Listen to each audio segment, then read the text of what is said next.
Hello everyone. High petrol and diesel prices have become a normal part of our lives these days. The only difference is that before 2014, the government of the day would be held responsible for those high prices.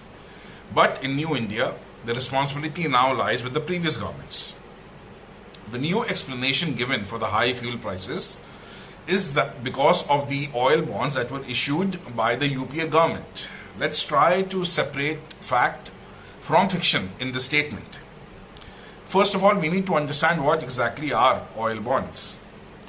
Instead of giving cash directly to oil companies, oil bonds are issued by the government to compensate them for subsidies that were given to the general public. These bonds would pay interest every year and would mature a few years down the line. This practice was started in the Vajpayee government to ensure government expenditure would not rise too much and to make sure that the fiscal deficit would also be controlled. This practice ended in the year 2010 after the deregulation of the fuel prices. Now the current outstanding oil bonds are around 1,30,000 crore.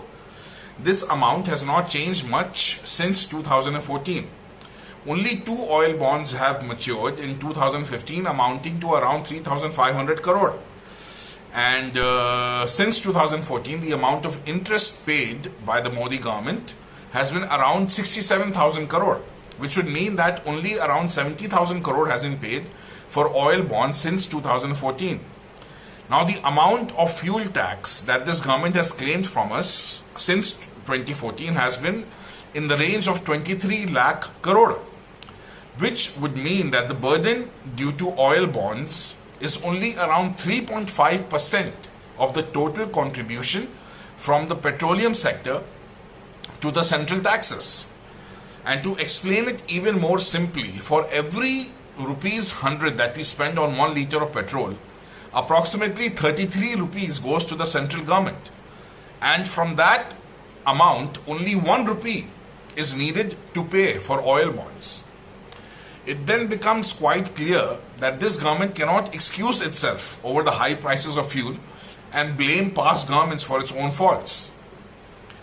The real reason that this government has been raising fuel taxes on us is to make up for the loss in the tax revenue because of the reduction in corporate taxes from a base tax rate cut to 22% from 30% in September 2019 and to 15% from 25% for manufacturing companies.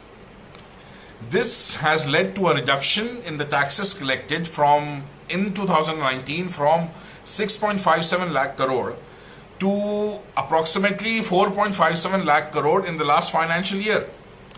The loss has to be made up somehow, so the government chooses to tax the common man. A prime example would be Reliance. This past financial year, the Reliance Group had a profit of nearly 54,000 crore, which was 35% more than the previous year. Last year, they paid rupees 14,000 crore in taxes. But thanks to the reduction in corporate tax rates by the Sujbut Sarkar, they only had to pay 1,722 crores in taxes, which is an effective tax rate of only 3.1%. The share of our indirect taxes, which comprise fuel taxes, excise, VAT, GST, etc., has been rising consistently for the past few years and is now more than direct taxes, which comprise of individual and corporate taxes.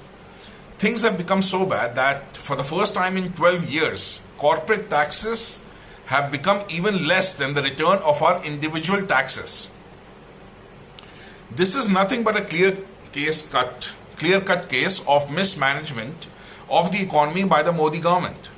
This Sarkar makes sure that the rich keep on earning while taxing the common man to the maximum. This can be proven easily by the Oxfam report, which shows that even in a pandemic year, the fortunes of our richest grew by 35%.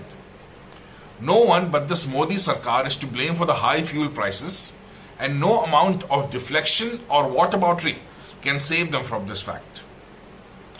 That's all for today, everyone. Goodbye.